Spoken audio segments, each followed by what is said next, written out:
Assalamualaikum warahmatullahi wabarakatuh. Salam sejahtera bagi kita semua. Saya di sini akan mempresentasikan tentang apa itu ekotourism dalam mata kuliah Ekotourism dan Sustainable Tourism yang disiapkan oleh saya sendiri, Ani Sofianah, dan rekan saya Putri Farsya Humairah. Ada 3 pokok bahasan, yaitu ada pengertian ekotourism, apa saja kriterianya, dan contoh ekotourism yang ada di Indonesia. Kenal ekotourism. Istilah ekotourism sudah ada sejak tahun 1987 dan dikemukakan oleh Hector Cabellos Lascurain. Menurutnya, hakikat dari ekotourism atau dalam bahasa Indonesia disebut dengan ekowisata atau pariwisata ekologis adalah sebuah perjalanan ke tempat-tempat alami yang relatif masih belum terganggu atau tercemari dengan tujuan untuk mempelajari, mengagumi, dan menikmati pemandangan, tumbuh-tumbuhan, satwa liar, serta bentuk manifestasi budaya yang ada baik masa sekarang maupun masa lampau. Apa saja kriterianya? Ada 4. Yang pertama ada kriteria daerah yang bisa dijadikan kawasan ekowisata. Daerah atau wilayah diperuntukkan sebagai kawasan pemanfaatan berdasarkan rencana pengelolaan pada kawasan seperti Taman Wisata Pegunungan, Taman Wisata Danau, Taman Wisata Pantai, atau Taman Wisata Laut. Yang kedua ada kriteria lain untuk pengembangan lokasi ekowisata harus mempertimbangkan hal-hal sebagai berikut. Yang pertama, kelayakan pasar dan kapasitas kunjungan. Yang kedua, tersedianya aksesibilitas yang memadai ke daerah tersebut.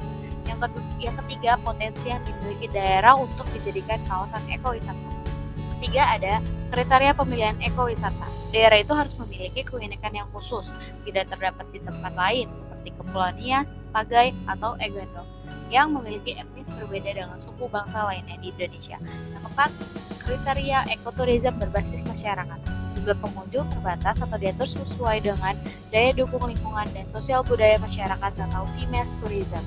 Pola wisata ramah lingkungan, dengan kata lain nilai konservasi, dan pola wisata ramah budaya dan adat setempat, bisa dibilang nilai edukasi dan wisata.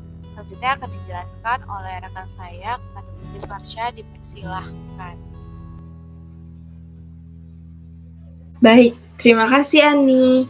Selanjutnya saya akan memaparkan mengenai 10 contoh destinasi ekoturism di Indonesia. Yang pertama ada Tangkahan yang terletak di Sumatera Utara. Bagi wisatawan asing, ekowisata Tangkahan sangatlah populer. Tangkahan merupakan kawasan konservasi alam yang sering disebut sebagai surga tersembunyi yang berada di Sumatera Utara.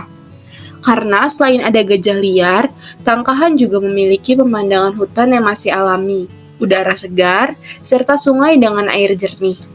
Berbagai aktivitas seperti trekking, river tubing, berkemah, hingga memandikan gajah bisa dicoba di Tangkahan. Yang kedua, ada Taman Nasional Tanjung Puting yang terletak di Kalimantan Tengah. Di Taman Nasional ini ada beberapa ekosistem mulai dari hutan hujan tropis, dataran rendah, hutan tanah kering, hutan rawa air tawar, hutan bakau, hutan pantai, dan hutan sekunder. Selain melihat hutan, kita juga bisa bertemu dengan berbagai satwa langka yang dilindungi. Misalnya saja lutung merah, kucing hutan, bekantan, beruang, kancil, dan lebih dari 200 jenis burung yang menghuni Taman Nasional ini. Selanjutnya yang ketiga ada Taman Nasional Komodo yang terletak di Nusa Tenggara Timur. Daya tarik Taman Nasional Komodo juga bukan hanya di darat, pemandangan bawah lautnya juga tak kalah menakjubkan. Ada banyak terumbu karang cantik dan sekitar 1.000 spesies ikan yang bisa kita temukan di Taman Nasional Komodo ini. Lalu yang keempat ada Taman Nasional Waikambas yang terletak di Lampung. Di Taman Nasional Waikambas Lampung, kita akan melihat langsung beberapa hewan yang keberadaannya hampir punah sekaligus yang dilindungi. Di antaranya adalah harimau Sumatera dan badak Sumatera. Jangan lupa juga ketika berkunjung ke Taman Nasional Waikambas, kita wajib untuk mencoba atraksi seru, yaitu menyaksikan pertunjukan gajah di Taman Nasional Waikambas Lampung. Selanjutnya yang kelima, ada Raja Ampat yang terletak di Papua. Keindahan yang sempurna berupa laut dengan air yang biru, pemandangan bawah air yang sangat indah, dan landscape perbukitan yang menantang, semuanya bisa kita saksikan secara langsung di Taman Raja Ampat ini. Terletak di Papua Barat, kita bisa duduk santai sambil menatap keindahan alam yang disuguhkan atau bisa menyelam untuk melihat aneka biota laut yang tidak bisa ditemukan di tempat lain. Lalu yang keenam ada Kawah Ijen yang terletak di Jawa Timur. Fenomena api biru yang sering disebut dengan blue fire ini merupakan fenomena langka yang hanya ada dua di dunia, yaitu di Indonesia dan di Islandia. Api biru tersebut tercipta dari gas sulfur yang terbakar saat terpapar udara dari luar. Fenomena api biru semakin menakjubkan dengan semburat merah jingga pemandangan matahari terbit. Selanjutnya yang ketujuh ada Taman Nasional Gunung Leuser yang terletak di Aceh. Taman nasional ini merupakan rumah bagi flora dan fauna langka, antara lain kucing hutan, siamang, harimau Sumatera, badak Sumatera, kambing hutan, dan masih banyak lagi. Kegiatan utama yang paling banyak dilakukan wisatawan di Taman Nasional ini adalah menaklukkan Gunung Leuser dengan mendaki. Pendakian gunung ini biasanya akan memakan waktu sekitar 10-14 hari perjalanan. Selanjutnya yang kedelapan ada Pulau Nusa Penida, Bali.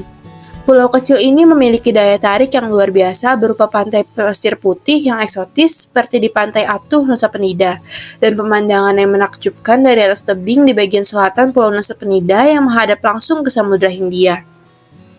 Beberapa destinasi paling populer yang biasa dikunjungi untuk menyaksikan pemandangan Samudra Hindia adalah Banana Cliff, Bukit Pantai Kelingking Nusa Penida, dan Saren Cliff.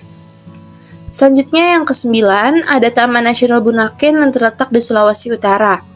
Ada banyak sekali terumbu karang yang indah serta puluhan jenis ikan menghuni Taman Nasional yang terletak di Sulawesi Utara ini. Banyak wisatawan yang menyebut Taman Nasional Bunaken sebagai salah satu taman paling indah di dunia. Jika wisatawan sangat suka menyelam, Taman Nasional Bunaken wajib untuk didatangi meski hanya sekali seumur hidup. Lalu selanjutnya yang terakhir, yang ke-10 ada Desa Wisata Tembi yang terletak di daerah istimewa Yogyakarta.